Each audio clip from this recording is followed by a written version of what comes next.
बालेन भन्दा पावरफुल बन्दै हर्क साम्पाङ। काठमाडौँमा भित्राए श्रम संस्कृति। विज्ञसँग छलफल, दार्चुलामा पुल निर्माण जारी। धरानको सडकबाट सुरु भएको श्रमको राजनीति अहिले संघीय राजधानी काठमाडौँको सत्ता र शक्तिसम्म आइपुगेको छ।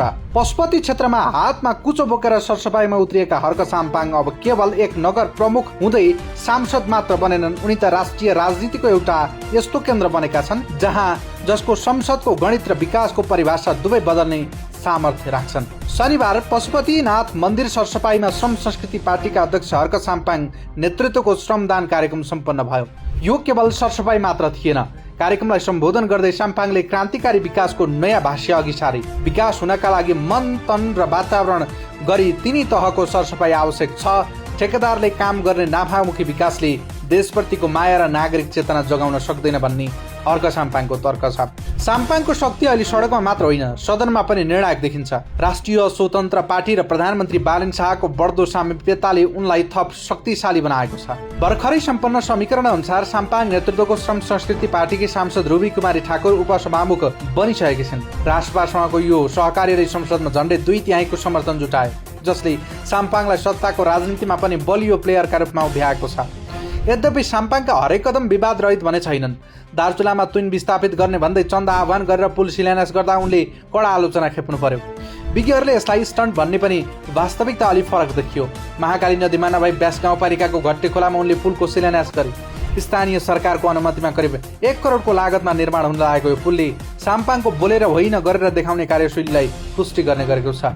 बालेन शाहसँगको रणनीतिक मित्रता र काठमाडौँको शिक्षित वर्गमा बढ्दो प्रभावका कारण कतिपयले साम्पाङलाई बालेन भन्दा पनि पावरफुल नेताका रूपमा हेर्न थालेका छन्।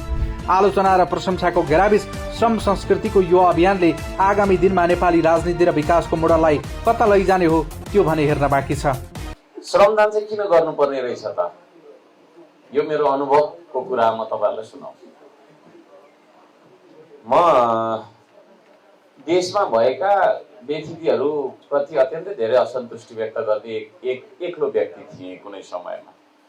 अब असन्तुष्टि मात्रै व्यक्त गरिराखेर यस्तो गर्नुपर्छ उस्तो गर्नुपर्छ भनेर हामीले गुनासो मात्रै गरेर त हुनेवाला केही पनि थिएन। त्यसो भएको कारणले मैले सानोतिनो आवाजहरू उठाउन थालेँ धरानमा, जस्तै पानी किन आउँदैन।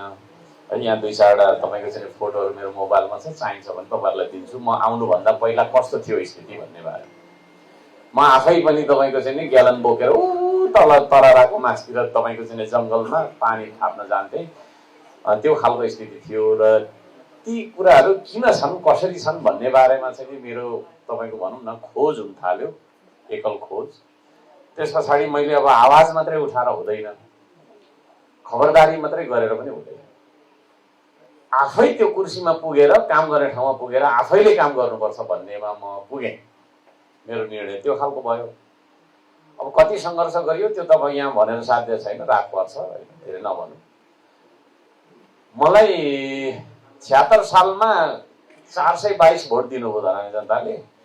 त्यतिखेर म उपनिर्वाचनमा होइन तपाईँको चाहिँ उठेको थिएँ। पहिला मेयर खस्नु भएर फेरि भएको थियो मेयरकै पदमा। त्यस पछाडि 79 सालमा मैले चाहिँ नि मेयरको पदमा चुनाव जितेँ।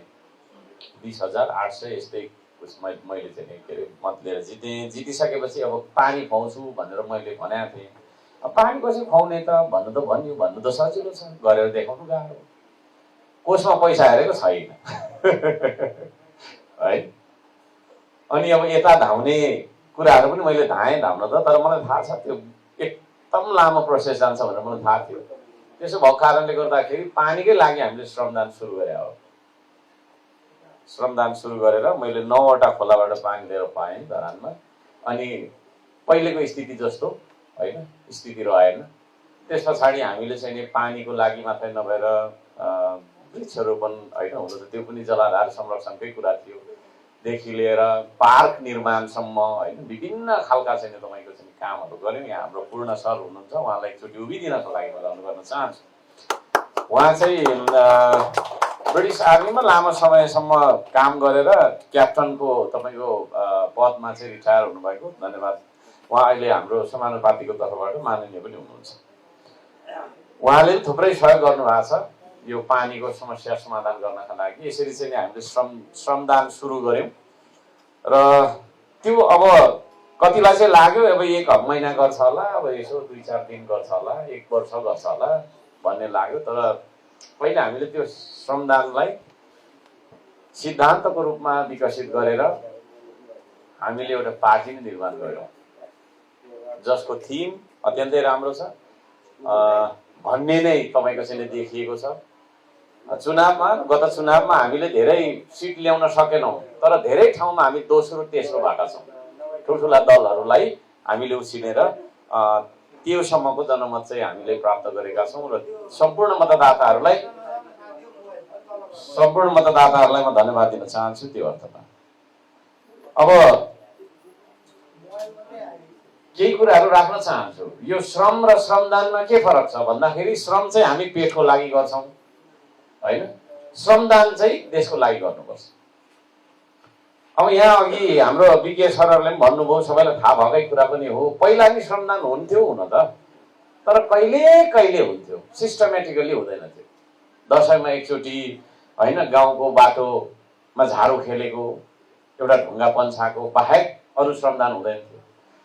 तर प्रत्येक शनिबारलाई श्रमबार भनेर मेरो क्यालेन्डरमा शनिबारलाई चाहिँ श्रमबार भन्छु म, श्रमबार भनेर प्रत्येक हप्ता, अब अहिले त दैनिक पनि भइराखेको छ होइन, त्यो तरिकाले सिस्टमेटिक तरिकाले चाहिँ के अरे श्रमदान गर्ने हामी पहिलो अभियान कर्मी भएको कुरा पनि म जानकारी गराउन चाहन्छु। र श्रमदानबाट पनि ठुल्ठुला विकासहरू गरेर देखाउन सकिँदो रहेछ भन्ने कुराको प्रमाण हामीले अब थुप्रै कुराहरू देखाइसकेको कुरा छ, त्यसको फेरि त भनिराख्न आवश्यक छैन जस्तो मलाई लाग्छ। अहिले हामी दार्चुला पुगेका छौँ। त्यो दार्चुला चाहिँ किन पुग्यो भन्दाखेरि मैले भनेकै कुरा फेरि अलिकति दोहोरिन्छ।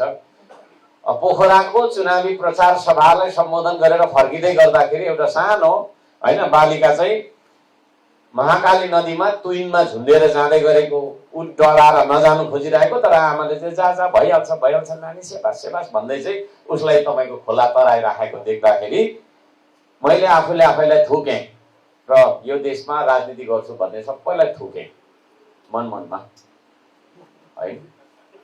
ठुल्ठुलो भाषण मात्रै गर्ने, तर हामी त यो स्थितिमा छौँ। यत्रो सानो बालिका है, कसरी तरिराखेको होला त्यत्रो ठुलो नदी तुइनमा।